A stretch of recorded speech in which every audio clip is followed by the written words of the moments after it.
shiri please. Aisatozvioni shiri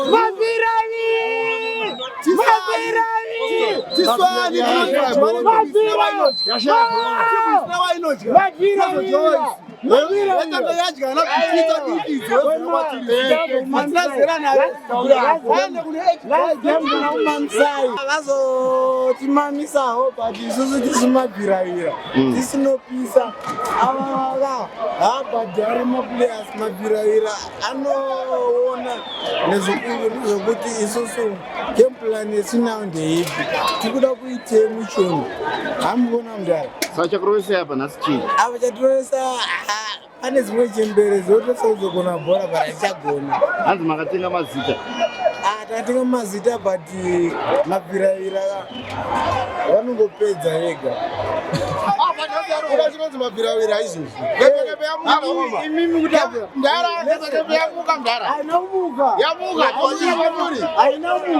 isusu tisima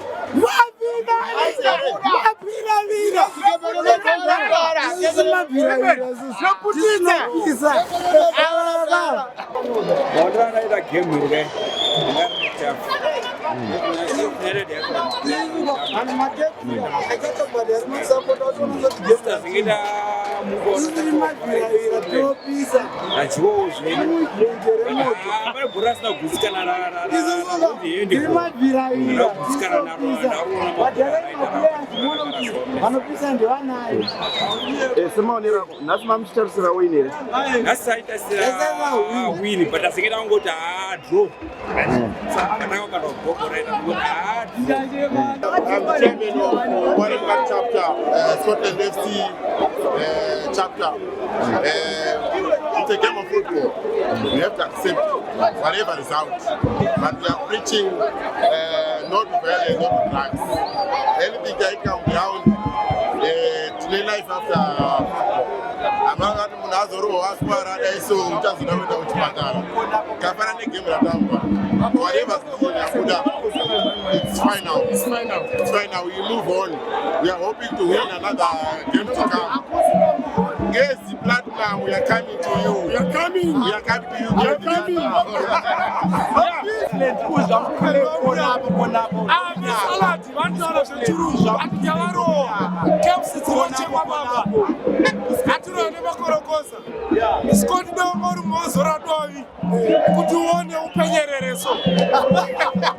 No, it's only the beginning of it. We're just starting. Look, this is the beginning of the second season. This is the second leg. So we are coming for them. Everyone who collected from us, we're going to collect them. But the Bora Rivers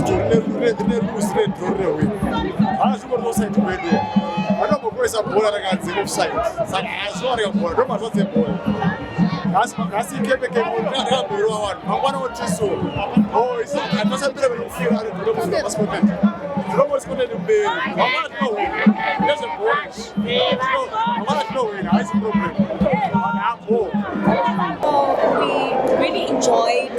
Everything was just perfect, and our team really played so well. So I just hope that they will really go far, and we are looking forward to more and more games that they will play, and we are looking for more success.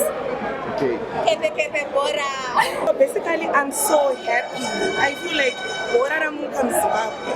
We have been supporting Cape Scope. I think grade 3, taking it from my mom. But with this now, I'm confident I can watch and come and support Cape any other time. Wow, I'm so overwhelmed. Cape Scope just proud today, and it's my teams, Simba Bora, Nanana, Scott FC, whatever. I feel like we are doing so well.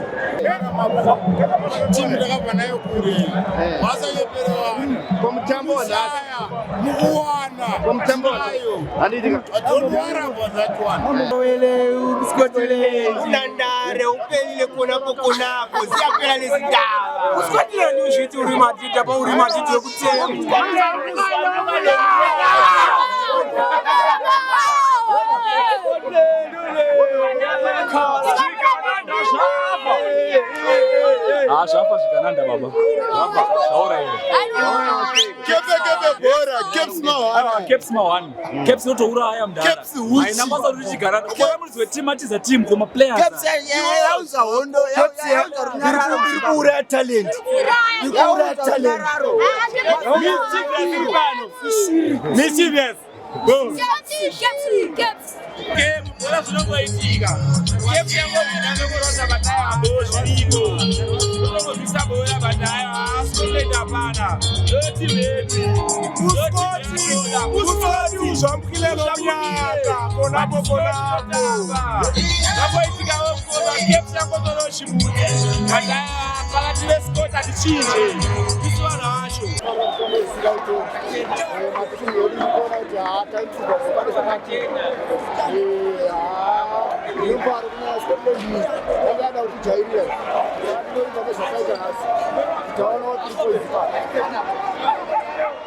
Tanga tiri waenzi nhasi tivana vakwashatawo zviona zvaitika.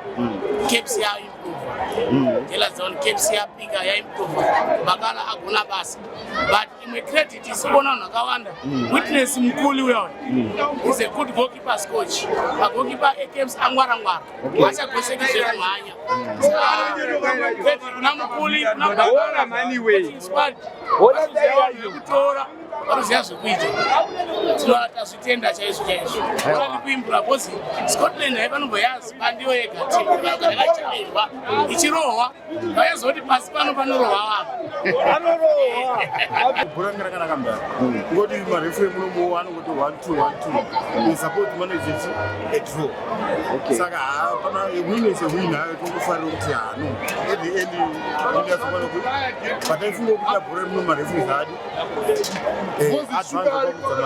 pane ataura achiti pane gobhora rarambiwa kuita sei? Yeah, that was a pure gobhora. Okay.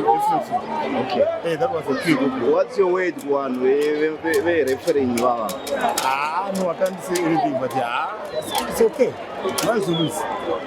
Yeah, but tongotenda mudhara sports. Akati kuti bhora riri risimukire. Ndopina tongotenda kuti bhora muno rasimukira. Jana mose manje haisi kutamba. At least Scott got much as a moon. So I tell you that Scott is a big boss of football. Mabhora zvakanaka zisingaiti. Bakala akauya kuzokocha timu nemoyo wese. Noti chitembo aitouraya timu. Saka Bakala izozvati good result. Usati gobhora ranzira guruva reScotland it was an offside. Box mune munhu mune tumunhu saka dzeni offside. Saka ndikungofara kuti Caps yawina haigari ichingodyiwa kana Scotland. Nyama macho ndoti Caps United rambe makadaro 0-8. Caps United ndebhora. Uyu kocha aripo asoti face ya maplayers ebhora atosiyana nemamwe makochisi anoda mari aya. Bhora rakachinakidza kana benyu acho munhu webhora futi angaramba akadaro ramba achikokocha makochero ari kuita. Scotland inyangoti yakatenga mazita inotenga webhora.